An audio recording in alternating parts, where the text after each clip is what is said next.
Here is a question that sounds simple but isn't. What exactly is Europe? Not which countries are in it. Not what languages people speak there.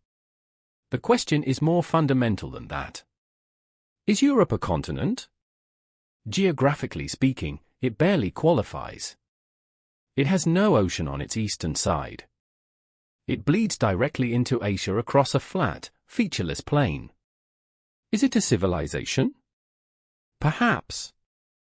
But then you have to decide whose civilization counts, and that is where things get complicated fast.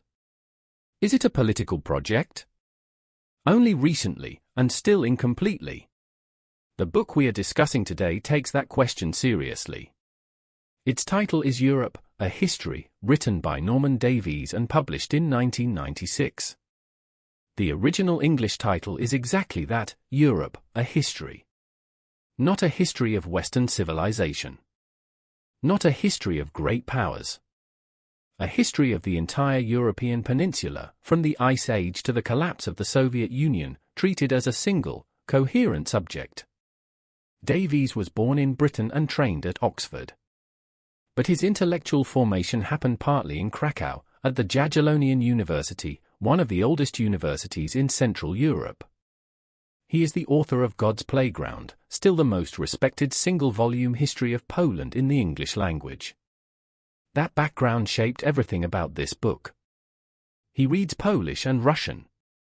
He knows the archives and the landscapes of Eastern Europe from the inside. And that gives him a perspective most Western historians simply do not have. His core argument is this. European history has been systematically distorted by the habit of treating Western Europe as the story, and Eastern Europe as a footnote.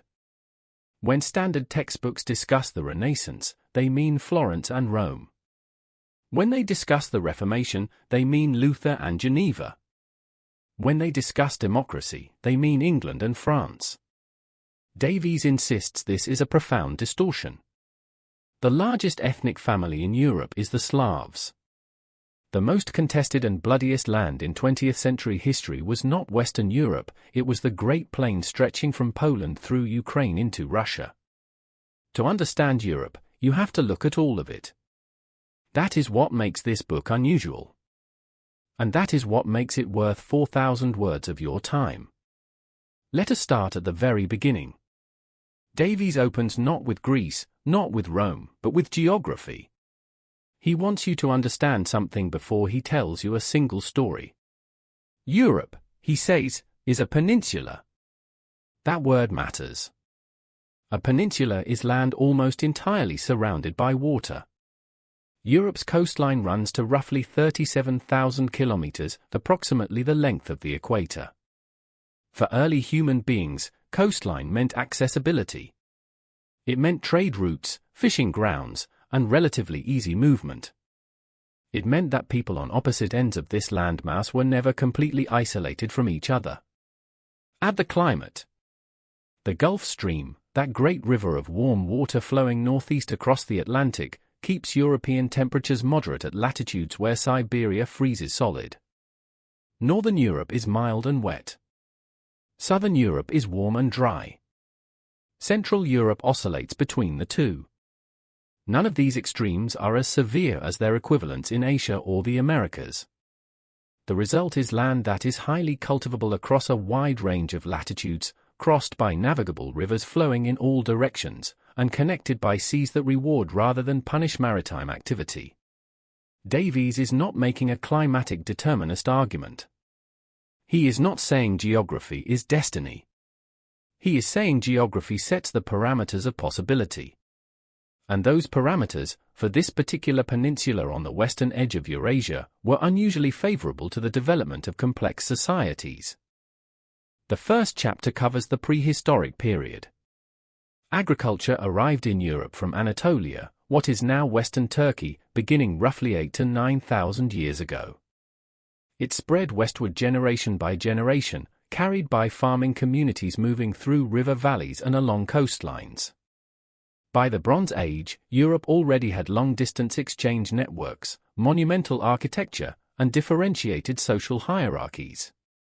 These things predate Greece by millennia.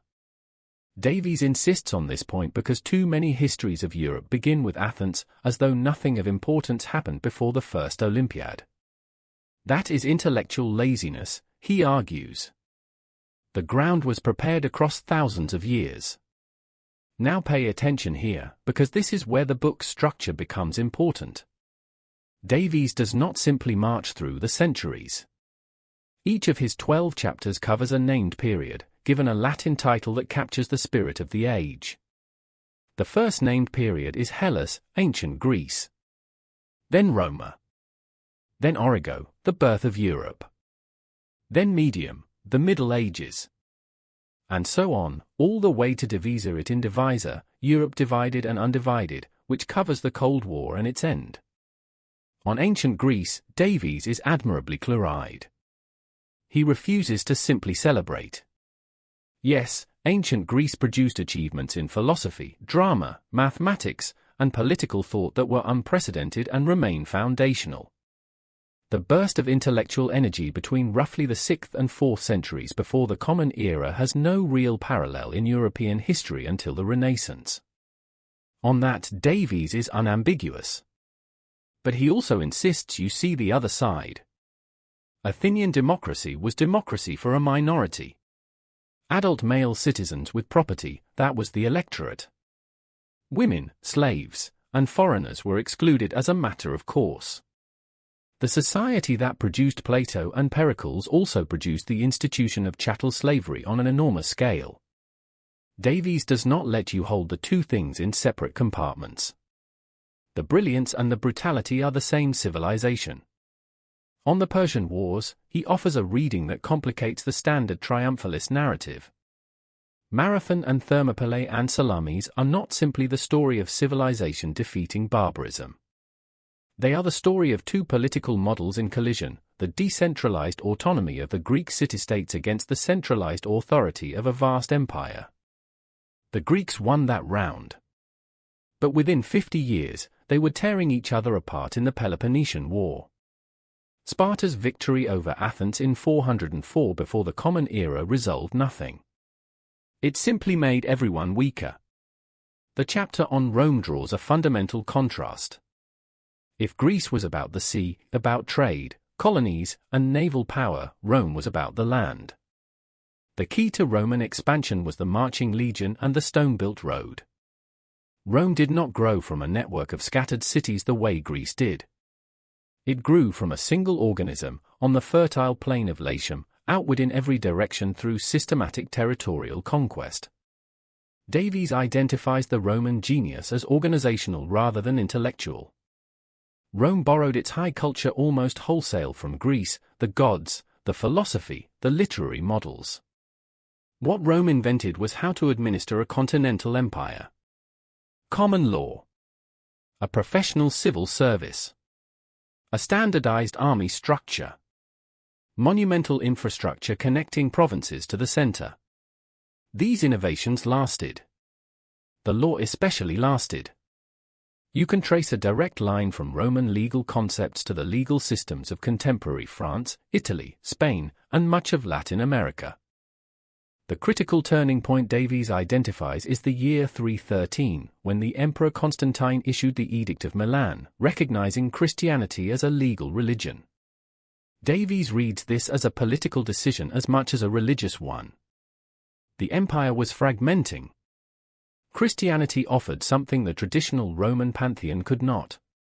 Its network of bishops and congregations functioned across ethnic lines. Its promise was a shared identity that transcended tribe and language. Constantine was a politician. He saw the instrument and he used it. That decision echoes through the next several centuries, which Davies titles Origo, the birth of Europe.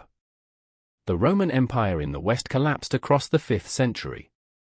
Visigoths in Spain, Franks in Gaul, Anglo-Saxons in Britain, Huns pushing into the Pannonian Plain. Davies is careful here about language. He refuses to use the phrase barbarian invasion without qualification. From the perspective of the migrating peoples themselves, they were looking for land and security. The empire looked like vacancy and opportunity. The migrations were not an assault on civilization from outside. They were a massive reshuffling of peoples across a peninsula that had always been characterized by movement. What emerged from that reshuffling was genuinely new. The church was the only institution that functioned across ethnic and political boundaries. Bishops administered cities. Monasteries preserved literacy. The papacy developed into a political actor of the first rank. When Pope Stephen II crossed the Alps in 753 to seek an alliance with the Frankish king, he was not merely making a diplomatic visit. He was stitching together the framework of a new political order. And on Christmas Day in the year 800, Pope Leo III placed the imperial crown on Charlemagne's head in St. Peter's Basilica in Rome. That new order had a name and a symbol. Western Christendom. Europe. Davies argues this is when Europe as a self-conscious concept was actually born. Not in Athens. Not in Rome. In the rubble of empire, in the alliance between Frankish military power and Roman ecclesiastical authority, something new was assembled. It was unstable, contradictory, and perpetually contested. But it was recognizably European. The Middle Ages, mediu in Davies's framing, covers roughly 500 years, from 750 to 1270. His opening move is to attack the phrase the Dark Ages.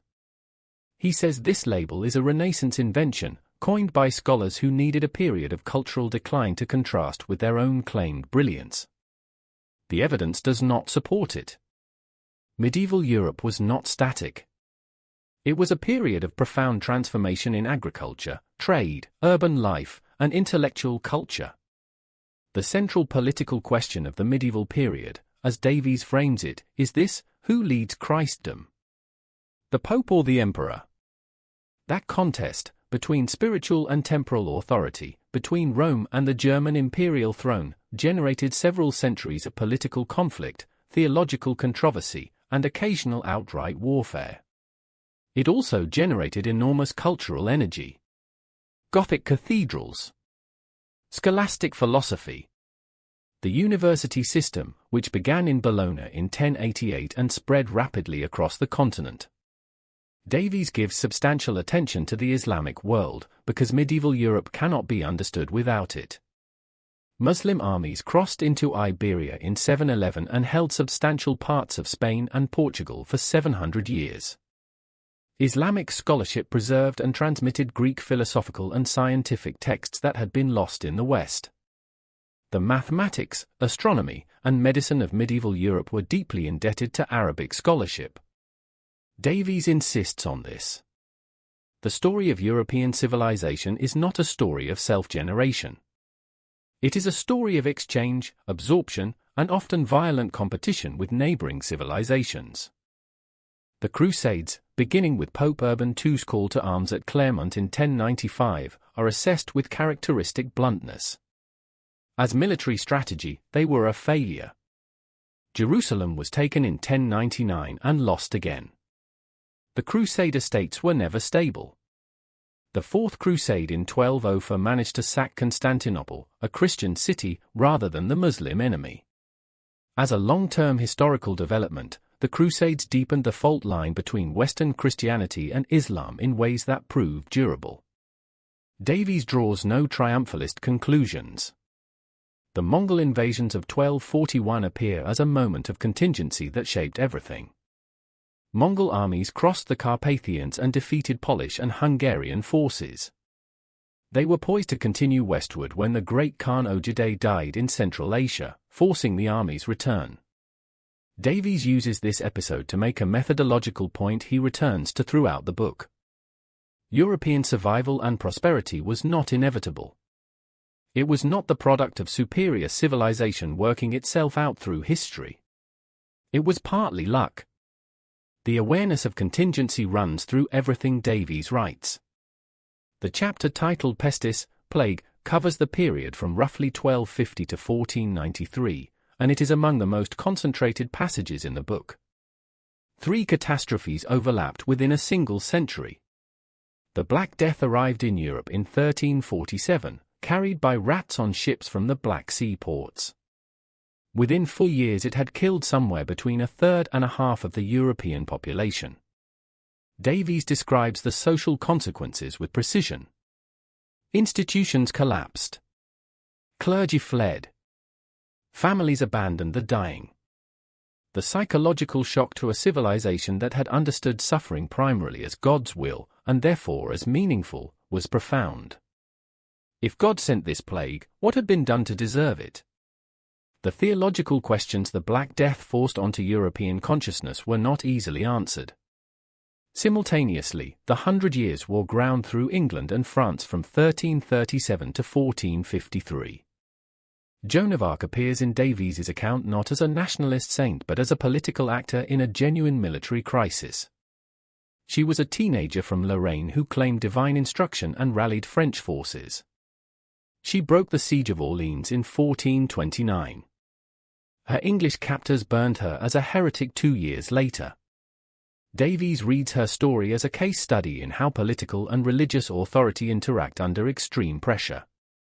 The Great Schism of the Church, beginning in 1378, produced simultaneously 2, and later 3, claimants to the papal throne. For nearly 40 years, the spiritual authority of the Church was openly contested. Ordinary believers were left to wonder which pope was legitimate, and therefore whether the sacraments they received were valid. This crisis of institutional confidence was not resolved until the Council of Constance in 1417. Its effects on the Church's authority were permanent. And in 1453, the Ottoman Sultan Mehmed II breached the walls of Constantinople. The Eastern Roman Empire, which had survived in that city for 1100 years, was finished. Davies marks this as one of the true turning points of European history. The fall of Constantinople closed one era and forced the reorientation of trade, scholarship, and strategic calculation that shaped the next. The Renaissance and Reformation chapters, Renatio, open with a characteristic challenge. Davies says there is an unreality about the Renaissance. We speak of it as a great awakening, a continental transformation. But for most of the 15th century it was the project of a small intellectual elite in Italian courts and workshops. The majority of Europeans lived in a world still governed by magic, disease, and war. The Renaissance floated over the surface of that world. What changed everything was the printing press. Gutenberg's invention in the 1450s allowed ideas to travel at a speed that had no historical precedent. The price of books collapsed. Literacy rates began to rise. And when Martin Luther nailed his 95 Theses to the church door in Wittenberg in 1517, the printing press ensured that his arguments reached every literate person in Germany within weeks. Without the printing press, there is no Reformation. Davies is emphatic on this. The Reformation was not simply a theological event. It was the first mass media event in European history. The consequences were catastrophic in the short term. The 30 Years' War from 1618 to 1648 killed roughly a third of the population of Central Europe. Davies does not flinch from the scale of this. The Peace of Westphalia in 1648, which ended the war, established the principle that the sovereignty of states should be mutually respected, the foundation stone of modern international law. It was a principle born directly from the exhaustion of watching Europe tear itself apart over religion. The Enlightenment, Lumen, is treated with a skepticism that some readers find bracing. Davies acknowledges the intellectual achievement. Locke, Voltaire, Rousseau, Kant, these were genuine thinkers working on genuine problems about human freedom, rational government, and the proper limits of authority. But he insists on the contradiction at the heart of the age. The so-called enlightened despots, Frederick the Great of Prussia, Catherine the Great of Russia, claimed the Enlightenment's values while building centralized, militarized states that served power above all. Frederick corresponded with Voltaire and called himself a servant of the state. He also built an army that became the most feared in Europe and used it accordingly. And while French philosophers debated the rights of man in Parisian salons, 3 enlightened monarchs, Russia, Prussia, and Austria, methodically dismembered Poland. Three partitions, in 1772, 1793, and 1795. A sovereign state that had existed for 8 centuries was erased from the map. Davies's fury at this episode is barely contained. Poland-Lithuania had been, in many ways, Europe's most interesting political experiment, a multi-ethnic, multi-confessional noble republic with an elected king. It was destroyed precisely because its decentralized structure made it militarily vulnerable. Voltaire made jokes about it. Davies does not forgive him for that. The French Revolution, Revolutio, gets the emphasis it deserves. Davies argues it was the first genuine revolution in the modern sense. Not a change of dynasty or a readjustment of power. A complete overthrow of the political and social order, together with its cultural foundations. The Declaration of the Rights of Man did not claim to speak for the French. It claimed to speak for all human beings everywhere. That universalist ambition was precisely what made the revolution so explosive and so destabilizing across the continent. But the revolution devoured itself. The terror, the guillotine, the factions killing each other, Davies uses this not to discredit the revolution's ideals but to illustrate how fragile those ideals proved when power was at stake. And then came Napoleon, who presented himself as the revolution's heir while building an empire. The Russian campaign of 1812 destroyed 600,000 men. Davies describes the retreat in stark terms: winter, guerrilla attacks, the chaotic crossing of the Berezina River. It was the largest military catastrophe Europe had seen in 2 centuries. The 19th century chapter, Dynamo, opens with the Industrial Revolution as the central fact. Steam, railways, electricity, steel. By 1914, European railway networks exceeded 300,000 kilometers. The material power this created was genuinely unprecedented in human history. Davies organizes the century around 3 tensions. First, the contradiction between nationalist self-determination within Europe and imperial expansion beyond it. European nations were claiming the right to govern themselves while simultaneously denying that right to Africans and Asians. The scramble for Africa in the 1880s, the gunboat diplomacy in Asia, Davies names this contradiction directly. He does not allow the 19th century's self-image as a century of progress to stand unchallenged. Second, the social costs of industrialization. Child labor, 16-hour working days, cholera epidemics in industrial cities, recurring economic crises that threw millions into destitution. The Communist Manifesto of 1848 was not an arbitrary intellectual exercise. It was a response to observable social catastrophe. Davies assesses Marx historically rather than ideologically. The diagnosis of capitalism's contradictions had genuine insight. The deterministic predictions about history's direction proved wrong. Third, and most important for what follows, the contrast between Bismarck's strategic restraint and his successor's recklessness. Davies rates Bismarck highly. He unified Germany, created the most powerful state in continental Europe, and understood the limits of what that power could prudently achieve. His successors, particularly after Wilhelm II dismissed him in 1890, understood nothing of the kind. The final 2 chapters are where the book finds its darkest register. The chapter on 1914 to 1945, Tenebrae, Darkness, opens with a judgment that Davies states without apology. Future historians, he says, will look back on these 30 years as the period when Europe took leave of its senses. 2 world wars, the Bolshevik Revolution, the rise of fascism, the Gulag, and the Holocaust, the sum of deliberate human destruction compressed into 3 decades exceeds anything in the prior history of the continent. Davies makes 2 arguments that distinguish his treatment from standard accounts.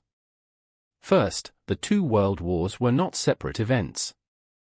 They were successive acts of the same drama. The unfinished business of 1918 made a second catastrophe structurally probable. Germany was humiliated. For empires had collapsed. The new states were unstable. The contest between communism and liberal democracy was unresolved. Second, the central contest of both wars was not in the West. It was in the east. The fault line ran along Germany's eastern border. Germany and Russia were the primary antagonists.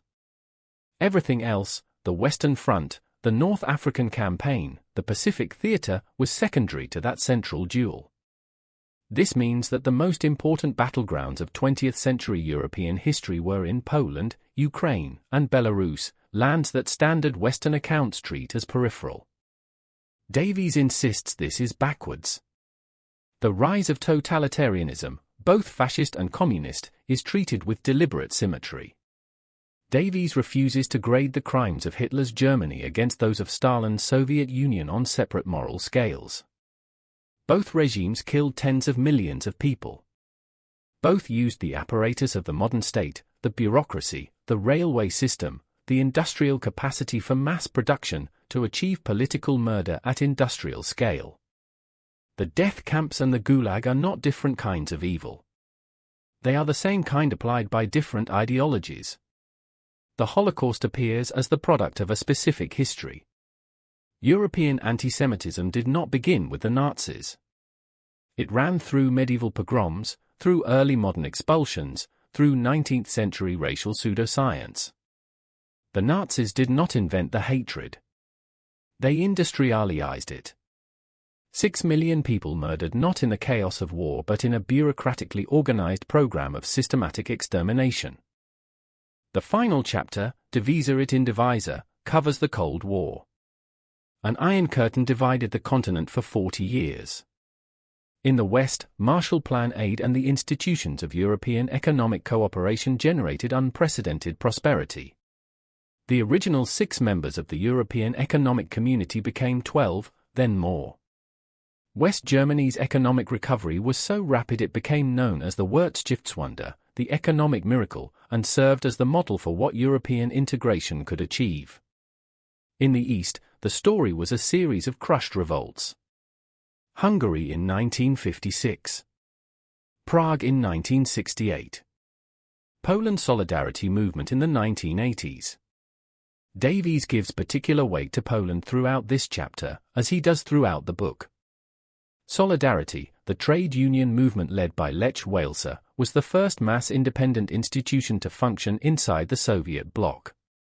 Its survival under martial law, and its eventual role in negotiating the transition to democracy, was one of the genuinely surprising developments of the late 20th century.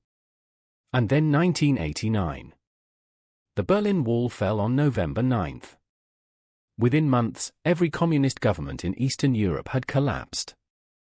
Davies coined a word for what happened, revolution, a revolution achieved by reform rather than violence. The Velvet Revolution in Czechoslovakia, the negotiated transitions in Poland and Hungary, these were not overthrows from below. They were collapses from within. Systems that had been maintained by force for decades simply lost the will to defend themselves. The Soviet Union itself dissolved in December 1991. Davies ends the book there. He calls it the end of a geopolitical era he names the Great Triangle. That triangle was the contest between Germany, Russia, and the Western democracies that had governed European politics since the turn of the 20th century. Now let us step back and assess what this book actually achieved, and where it falls short.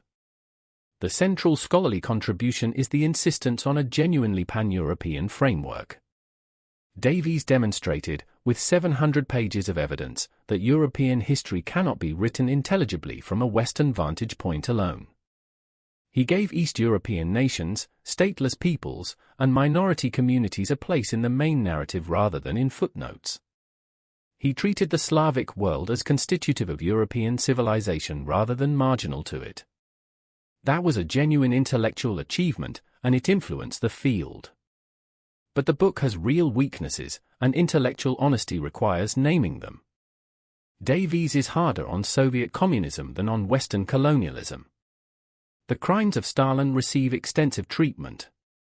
The crimes of Belgian colonialism in the Congo, or British policy in India, receive considerably less. This is a selective moral ledger. His evident affection for Poland, understandable given his biography, occasionally distorts the balance.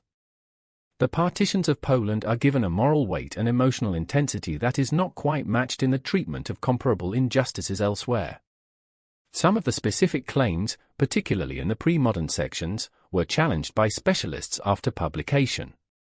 A book that covers 5 million years of history in 1,300 pages is inevitably going to make simplifications that experts in particular periods will find inadequate. And at 1,300 pages, the sheer scale creates problems of selectivity. Every choice about what to include and what to leave out is a political choice. Davies made his choices consciously, but readers should be aware that the resulting narrative is not the whole story. It is one historian's construction of the whole story. With all that said, Europe, the History remains one of the most important history books published in the English language in the past 30 years. It demolished a parochialism that had constrained the field. It proved that a single author could hold the entire sweep of European history in mind and write about it with both analytical rigor and narrative power. This is a book for anyone who wants to understand not just what happened in Europe, but why it meant the real thing, with all its complexity and contradiction intact. Reading it, you will not come away with a clean answer to the question we started with, what is Europe? But you will come away with something more useful, a sharper sense of how to frame the question, and how much hinges on getting the answer right. That, in the end, is what serious history is for.